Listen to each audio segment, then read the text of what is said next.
At 29 years old, Mara Ellison had no home, no post, and $4.30 left in the world.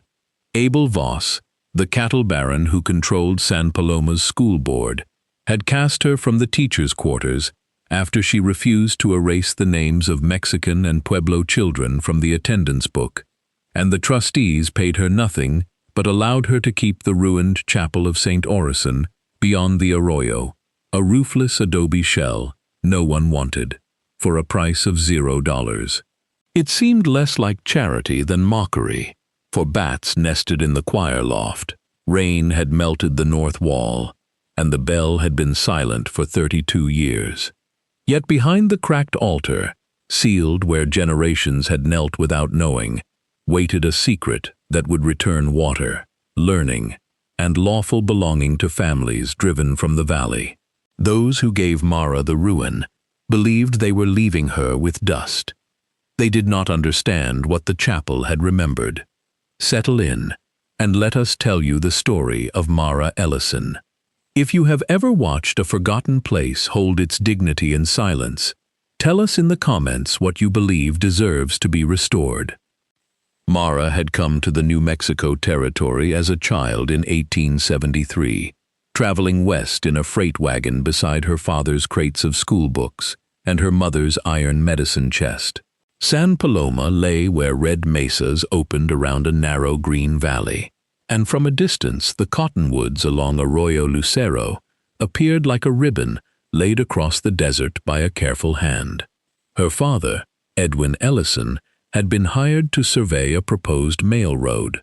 Her mother, Catherine, had been invited by the Sisters of Mercy to nurse at their small mission. Neither expected to remain. But San Paloma worked upon people slowly. The air after rain smelled of sage and wet clay. Evening light turned every wall the color of warm copper, and the families they met possessed a courtesy that did not diminish under hardship.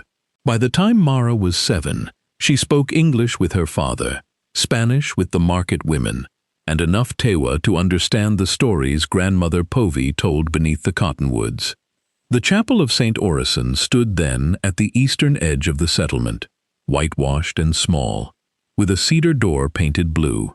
It had been built in 1841 by farmers, shepherds, and masons from 3 communities who shared the spring above the valley. Some were Catholic, some followed older ways, and some attended no service at all. Yet they raised the chapel together because its bell could be heard from the high pasture during flood, fire, or attack. Father Tomas Alderete kept the door open for prayer, lessons, and counsel. A long table beneath the choir loft held primers beside seed jars and maps. Catherine treated fever there. Edwin spread his survey chains across the floor and taught young Mara to measure straight lines without assuming the land itself was simple. On feast days and ditch-cleaning mornings, St. Orison seemed less like a building than a shared porch for the valley. Women set clay pots beneath the cottonwoods, men compared wooden shovels worn smooth at the handles, and children carried messages between households whose elders did not share a language. Mara watched Father Tomas settle disagreements by asking each speaker to repeat the other person's need before defending his own. A widow might request first water because her apricot trees were blooming. A shepherd might need passage across a field before lambing. Solutions were written down, witnessed, and read aloud. This practice impressed Mara more than sermons. She saw that peace was not the absence of competing claims, but the patient labor of making each claim visible enough to be answered. From her father, she learned that a boundary was never merely a mark. It could protect a widow's orchard or divide a grazing path used before any courthouse existed. Edwin carried a brass compass, a plane table, and notebooks filled with careful bearings. He showed Mara how to take a site from a fixed point, account for slope, and compare a new survey with an older description written in leagues, chains, or landmarks. When power wants land, he told her. "It first tries to make memory sound uncertain." He required her to write every name as the speaker gave it, never replacing a place called Arroyo de las Madres with something easier for an outsider's tongue. Precision, in his view, was a form of respect. From Catherine she learned another kind of precision. Her mother cleaned wounds with boiled water, counted drops of laudanum twice, and recorded births and deaths in a broad linen-bound register, because the nearest county office was 2 days away. She taught Mara to mend paper with rice paste, flatten damp pages between felt, and make ink from oak galls when store-bought bottles ran dry. The chapel books suffered from dust, mice, and sudden summer rain, so mother and daughter repaired them at the long table. Mara came to recognize truth not only in official seals, but in 100 small repetitions. A child's baptism witnessed by the same aunt who signed a midwife's note. A ditch-cleaning roster matching a harvest account. A thumbprint beside a name written by someone else.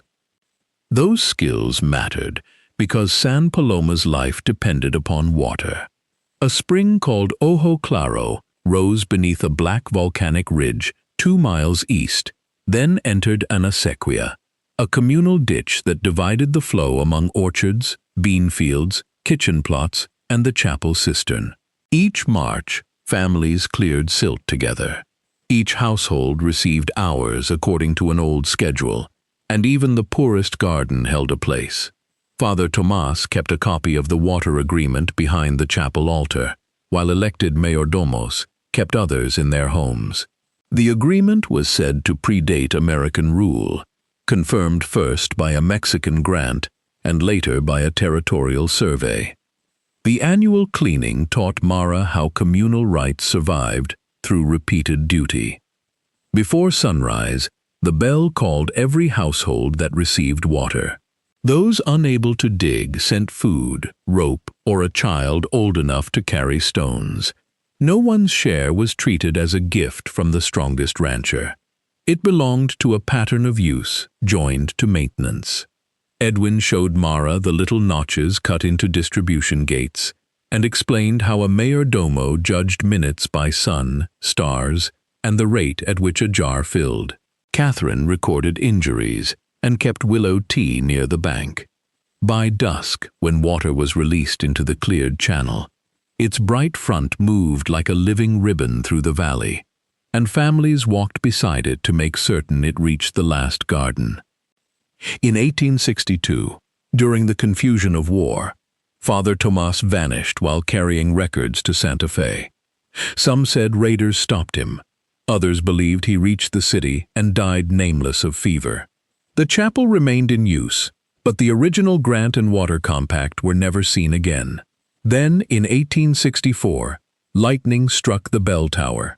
The fire spared the nave yet cracked the roof beams, and worship moved to a newer church near the plaza. St. Orison became a school, then a storehouse, then a place children dared one another to enter at dusk.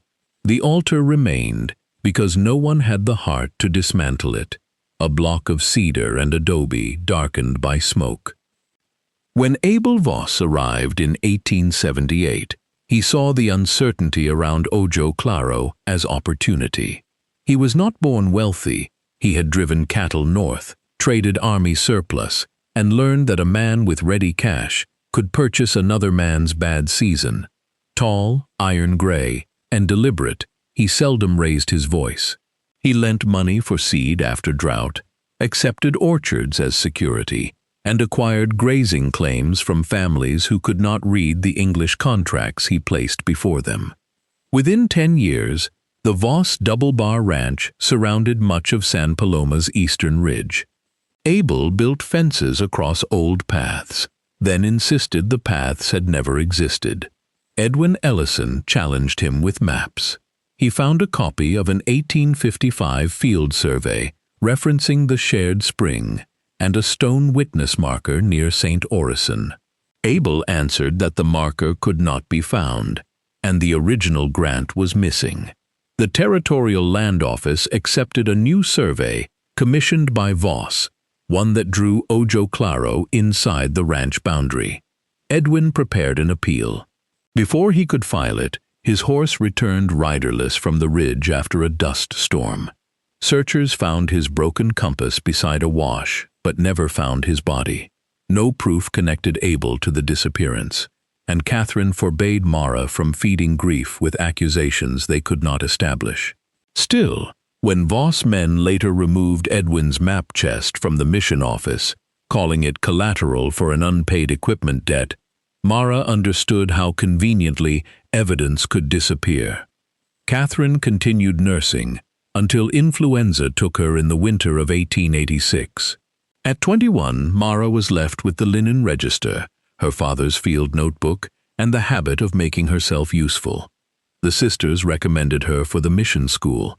She taught children beneath a patched roof near the plaza, arranging benches so older pupils could help younger ones. Lessons moved among 3 languages. Arithmetic came from dividing irrigation hours. Geography began with the mesas visible through the window. Reading included farm notices, letters, and contracts. Because Mara believed a child who could read only stories remained vulnerable to men who wrote debts. For several years, the school prospered quietly. Abel Voss sat on its board and donated coal each winter, which allowed him to be praised without surrendering control. His cattle herds grew. During drought, he diverted more water from Ojo Claro into an earthen reservoir above his ranch. The acequia weakened from a bright run to a thin brown thread before reaching the lower orchards. Families protested, and Abel presented the land office survey showing the spring belonged to him. He offered to sell water by the barrel. Some paid. Others abandoned fields their grandparents had planted. The drought revealed the shape of his power. A barrel purchased on Monday appeared as a charge at the mercantile on Friday, with delivery, storage, and interest written beneath it. Families who questioned the sum were shown contracts bearing their marks. Abel's riders watered cattle, while kitchen gardens grayed. Dust entered flour bins and school slates alike. Mara's pupils arrived carrying smaller lunches, then none. She began serving corn gruel from a kettle, and Catherine's old register became a record of weight lost, coughs prolonged, and children absent because they hauled water before dawn. Each line made clear that control of the spring reached far beyond fields. It entered bodies, lessons, debts, and the confidence with which a person could say no. Mara began collecting testimony. She asked old mayordomos to describe the former schedule, copied marks from surviving ditch rosters, and compared her father's notebook with Catherine's birth register. The same families whose babies were recorded at St. Orison appeared in spring cleaning lists year after year. Grandmother Povey, nearly blind but exact in memory, told her where the lost witness stone had stood, 7 paces north of the chapel's shadow, at sunrise on St. John's Day. Mara searched the yard, but erosion had buried or carried away every obvious marker. The immediate quarrel came over the school register. A territorial inspector announced that funding would be based on English-speaking attendance. Abel ordered Mara to remove 31 Spanish and Tewa names, describing those children as visitors rather than pupils. If she complied, he said, the smaller school could move into 2 rooms above his mercantile and receive proper coal. Mara refused. She sent a true copy to the superintendent and kept another with Catherine's linen register. The school board met without her, declared her insubordinate, and closed the mission school for repairs that were never intended. Abel owned the teachers' quarters through a tax claim. He allowed Mara until sunset to leave. The sisters had gone south after the nursing mission closed, the parish house was full, and families who offered space risked their water credit with the double bar. Mara packed 2 dresses, the registers, her father's notebook, a kettle, and $4.30. At the board's final meeting, a trustee named Horace Pike made a joke about unpaid compensation. The abandoned chapel still appeared on the mission inventory. He said, "If Miss Ellison valued old stones and troublesome memories, let her keep St. Orison in full settlement." Abel approved at once. He believed the building worthless and wanted the board rid of liability if its roof fell. The clerk wrote a transfer for the chapel parcel and all fixtures, considerations stated as $0, and services previously rendered. Mara insisted that the words "all fixtures, records, and appurtenant rights" remain in the deed, a phrase Horace had copied from an older form without understanding it. Abel watched her read before signing. "You cannot teach walls," he said. Mara folded the deed into Catherine's register. "Walls have taught this town more than some boards have," she answered, and carried her bedding east beneath a sky yellow with dust. St. Orison was worse inside than memory admitted. Half the roof had fallen across the rear pews. Wind had scoured the whitewash from the south wall, exposing straw in the adobe. Bats clicked above the choir loft. The old altar leaned away from the apse, its cedar face split from heat and age. Mara cleared a space near the sacristy, hung canvas against the missing roof, and lit a small fire in a clay brazier. Coyotes called beyond the arroyo. Through a gap in the wall, she saw the double-bar reservoir shining under moonlight, filled with water that once crossed the valley freely. That first night tested more than courage. Wind worried the canvas until each snap sounded like a hand striking the wall, and sand crept beneath Mara's blanket. She placed the registers inside her kettle to protect them from rain, and slept with her father's notebook under her coat. Near midnight, a loose section of plaster fell, where her head had rested earlier.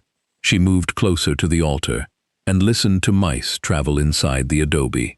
The building offered no comfort that did not require work, yet it also demanded nothing false from her.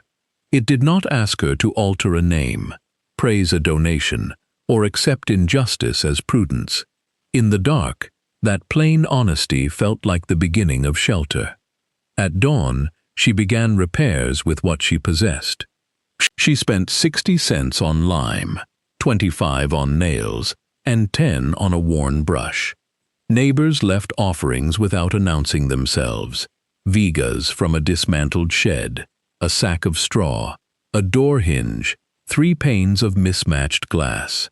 Children appeared after lessons would ordinarily have begun.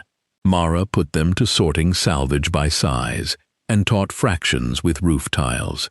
By the third day, 16 children sat on blankets in the nave while she read aloud. Abel sent a deputy with notice that the site was unsafe and no school license existed. Mara replied that this was her home and the children were guests. She dismissed them before the deputy could count attendance, then invited them back to help mix plaster the next morning. The first clue emerged from damage. While scraping smoke-blackened plaster behind the altar, Mara found a shallow carving shaped like a compass rose. Her father had drawn the same symbol beside an unexplained note in his field book. S.O. East Point, voice beneath cedar. She measured the altar. Its front was 6 feet wide, but the recess behind it suggested more depth than the wooden block occupied. When she tapped the cedar panels, 4 sounded solid, and 1 answered with a low, hollow note. The panel had no visible latch. Mara removed dust from the carved compass and noticed tiny holes at north, south, east, and west. The brass pin from Edwin's broken compass fit the eastern hole. She pressed it, heard a wooden catch retreat, and the center carving turned beneath her palm. The altar shifted forward less than an inch. Behind it breathed a current of cool air, carrying cedar, mineral damp, and the faint waxy scent of old paper. Moving the altar required help, but secrecy felt dangerous. Mara remembered how evidence vanished when held by one person. She asked 3 witnesses, Grandmother Povey, whose memory reached back before the chapel fire, Mateo Ruelas, the current Acequia mayordomo, and Ruth Delaney, the blacksmith who served as acting postmistress and had no debt to Voss. Together, they lifted the cracked cedar, facing away from the adobe base. A narrow cavity appeared, lined with flat stone. Inside stood a copper box, green with age, 2 sealed clay jars, and a staff wrapped in decayed wool. The staff bore a silver cap engraved with the chapel bell and the date 1841. One jar contained blue corn seed, shriveled but carefully sealed with pine pitch. The other held a roll of rawhide. Ruth cut the bindings while everyone watched. The rawhide protected a packet wrapped in waxed linen, the original Ojo Claro water compact, a Mexican land grant bearing an official seal, an 1859 territorial confirmation, and Father Tomas Alderete's private journal. Beneath them lay 37 small wooden tablets, each marked with a household symbol and notches showing irrigation turns. No one spoke for several minutes. The documents were not glittering treasure, yet Mateo touched the compact as reverently as if it were bread after famine. It described the spring, acequia, common pasture, chapel cistern, and maintenance obligations in Spanish and English, signed by residents of San Paloma, Pueblo farmers from north of the ridge, and the territorial surveyor. The grant reserved Ojo Claro in perpetual common use. No individual sale could sever it from the community. The 1859 confirmation carried the land office stamp Abel always claimed had never existed. Father Tomas's journal explained why the records had remained hidden. In 1862, army contractors sought to control the spring for a camp. The priest carried copies toward Santa Fe, but learned that a clerk had been paid to seize them. He returned secretly, sealed the originals behind the altar, and asked 2 elders to reveal them after the conflict. One elder died in the chapel fire. The other lost her memory after illness. Tomas left again with decoy papers and vanished. His final entry said, "If I do not return, let the bell's eastward voice guard the valley until honest witnesses stand together." Edwin must have discovered a reference to that line but never found the mechanism. Other entries gave the secret human weight. Father Tomas listed every person who helped copy, translate, or protect the compact. Dolores Moya, who supplied wax; Tanu Pei, who carved the household tablets; Isaac Bloom, a trader who carried the territorial confirmation beneath sacks of salt; and Elena Alderete, the priest's sister, who persuaded frightened families to sign in public. None had acted alone, and none knew the entire hiding plan. The journal described their fear that new authorities would call communal ownership vague simply because it did not resemble a private ranch deed. They answered by creating more precision, not less. Parallel languages, physical markers, witness lists, and distribution tokens that joined law to daily practice. Mara read through the night, making 3 copies, while Ruth and Mateo took turns at the door. Grandmother Povey identified household marks on the water tablets, including her mother's turkey track symbol. At sunrise, they carried one certified-looking set to Judge Albright in the county seat, another to the territorial land office by registered post, and a third to the Pueblo Council. The originals remained in the copper box, which Ruth locked inside her iron safe, rather than returning it to the chapel. Before separating the papers, Mara numbered every sheet in pencil, described stains and tears, and asked each witness to sign a list of contents. Ruth pressed her shop seal into wax across the copper lock.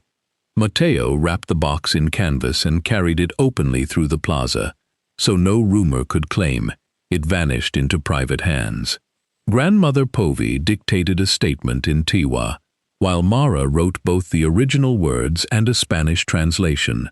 Then Ruth read the English version aloud. Their caution slowed them, but it also defeated the easiest attacks.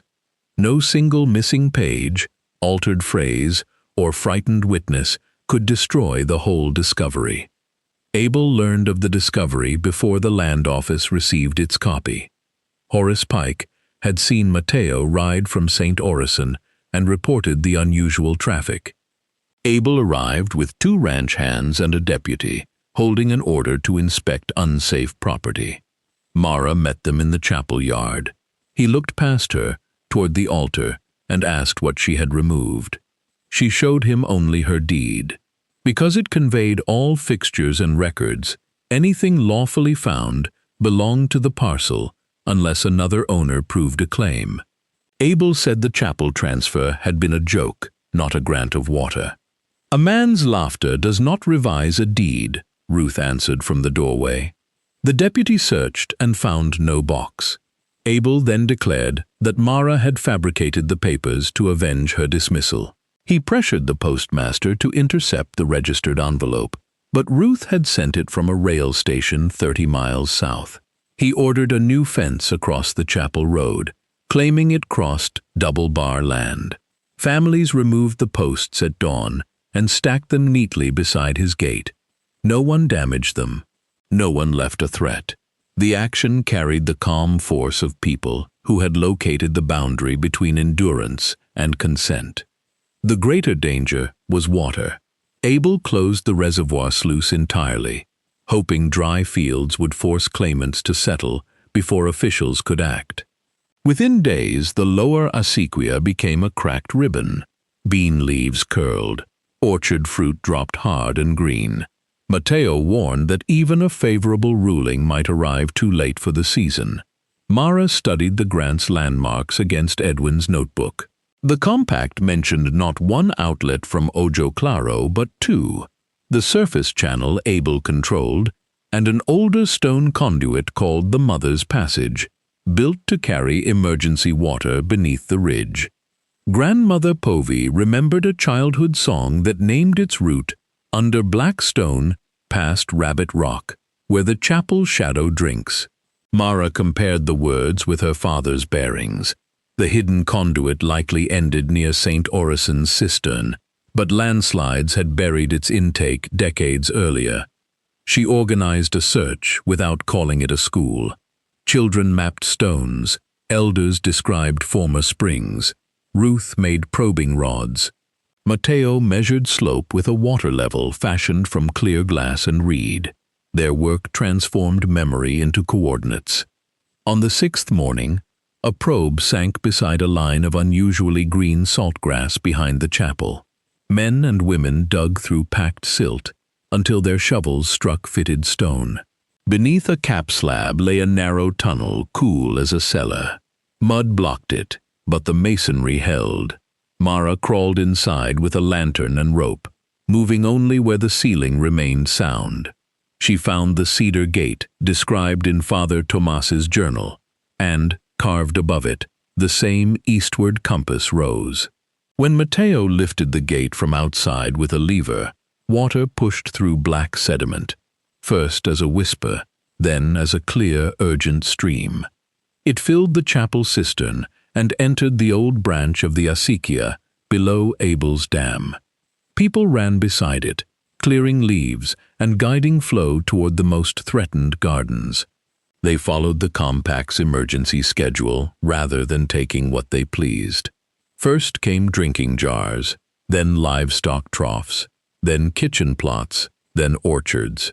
The double bar could not block the underground passage without crossing the chapel parcel and violating the newly filed claim. For the first time in years, water reached the lowest cottonwoods with enough strength to turn their leaves silver. Abel responded in court. He sought an injunction, arguing that the conduit trespassed beneath his ranch and that Mara's documents were relics superseded by his survey. His lawyers were skilled, and he produced tax receipts, federal forms, and affidavits from men dependent on his wages. San Paloma could not afford equal counsel. Mara offered the remaining $3.35 from her purse, but Judge Albright's clerk quietly told her to keep it. A legal aid attorney in Santa Fe had heard of the grant and agreed to examine the case because communal water claims were becoming important across the territory. Preparation took weeks.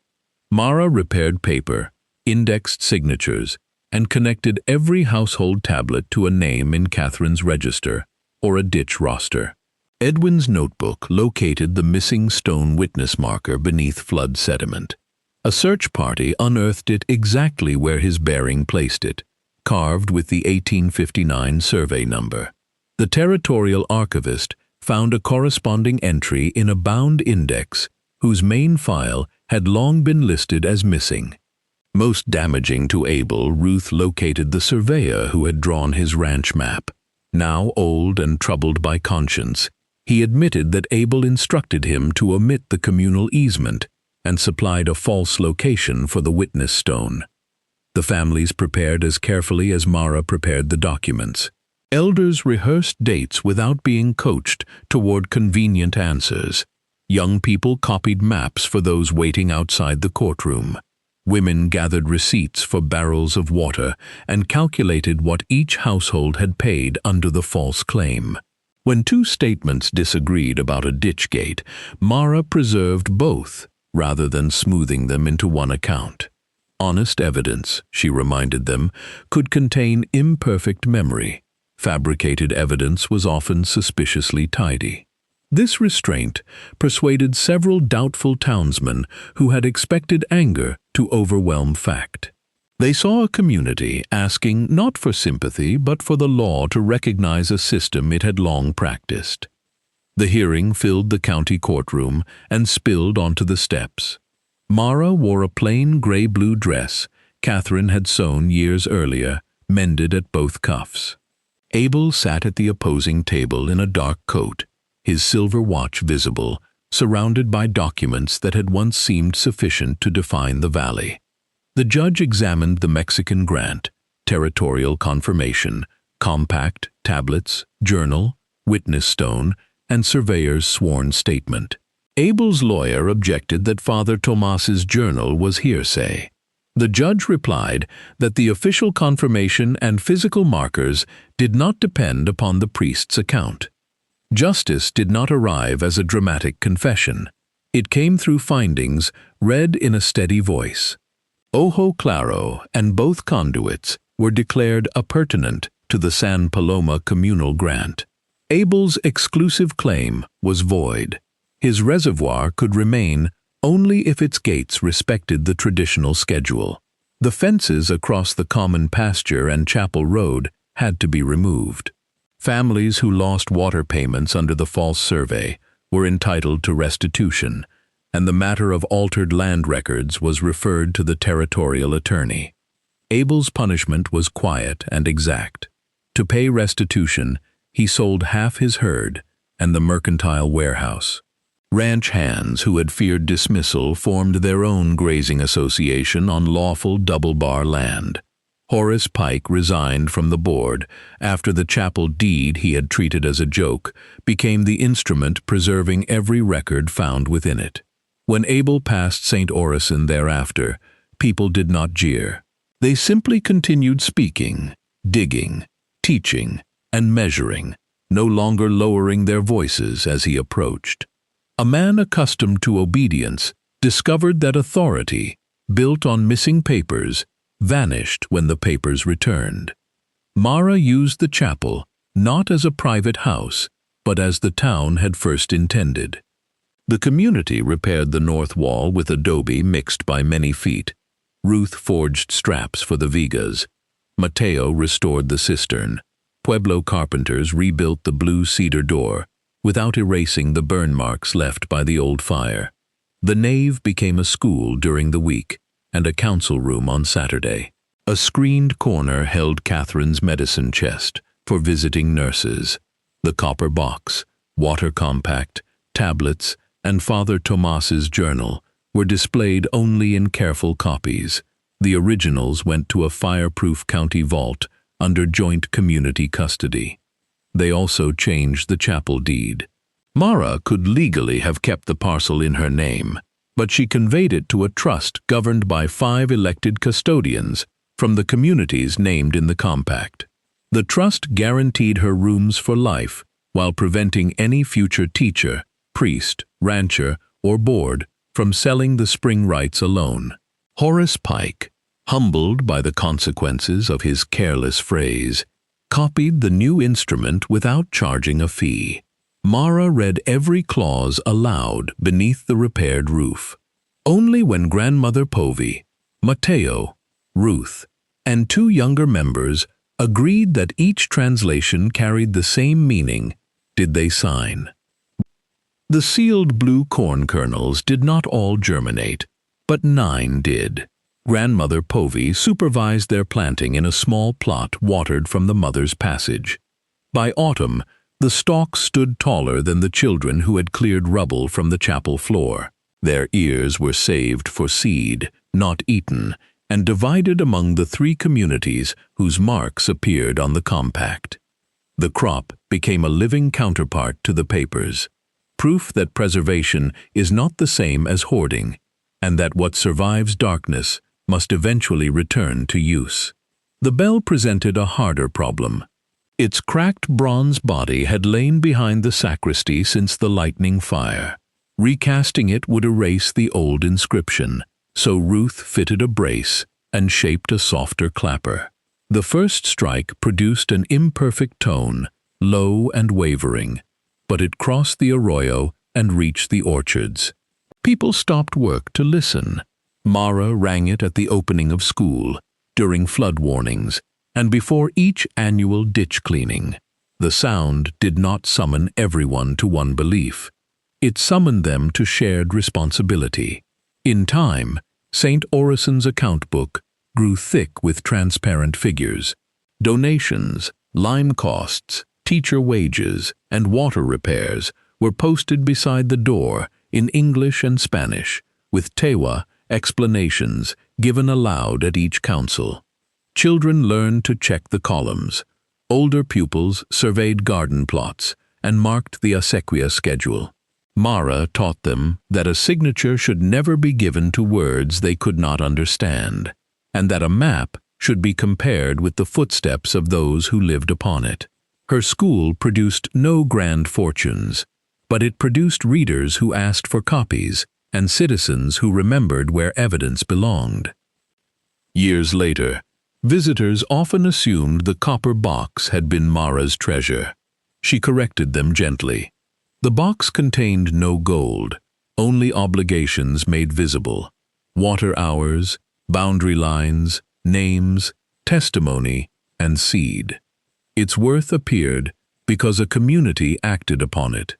Had she hidden the grant for leverage, sold it to Abel, or claimed the spring through her chapel deed, St. Orison would have become another instrument of private power. Instead, she placed witnesses around the discovery from the beginning, following the lesson her parents had given her, that truth survives best when its keeping is shared.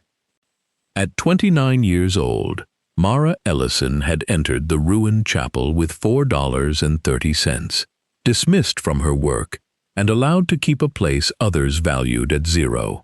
Behind its altar, she found a secret kept for decades. But the secret was not that the chapel concealed wealth. It was that the valley's people had never lawfully lost what hardship and power had taught them to surrender. Mara restored no throne and claimed no title. She repaired a roof, followed an old bearing, listened to memories others dismissed, and returned the water compact to those whose lives it measured. The trustees gave her dust because they believed dust could not answer them.